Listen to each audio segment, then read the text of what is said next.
বাংলাদেশ নিয়ে ভারতের সাম্প্রতিক অবস্থান এবং বিশেষ করে পশ্চিমবঙ্গে বিজেপির ক্ষমতায় আসার প্রেক্ষিতে কঠোরতর অনুপ্রবেশ বিরোধী অবস্থান খুব শীঘ্রই একটি ফ্ল্যাশ পয়েন্টে পৌঁছে যাওয়ার সম্ভাবনা।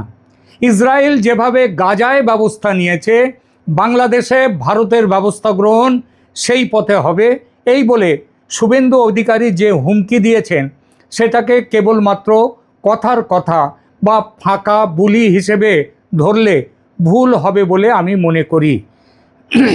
পশ্চিমবঙ্গের রাজ্যবাসীর কাছে বাংলাদেশ থেকে মুসলিম অনুপ্রবেশ সমস্যা নিয়ে বিক্ষোভ একেবারে চূড়ান্ত জায়গায় পৌঁছেছে। সরকার সেদিকে নজর দিতে বাধ্য, আর এটা করতে গেলে দুদেশের সম্পর্ক চরমে পৌঁছতে পারে।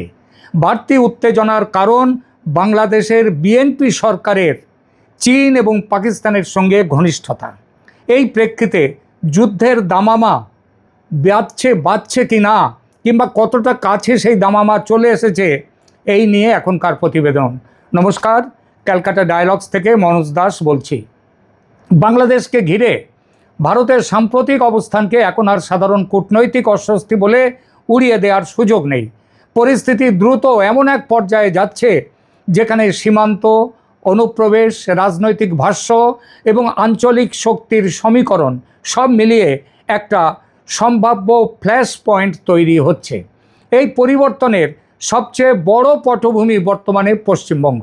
2026 সালের বিধানসভা নির্বাচনে বিজেপি 207টি আসন জিতে সরকার গঠন করেছে, আর ইনফিল্ট্রেশন বা অনুপ্রবেশ ইস্যু বিশেষ করে সীমান্তবর্তী জেলাগুলোতে ছিল তাদের অন্যতম বড় নির্বাচনী ইস্যু।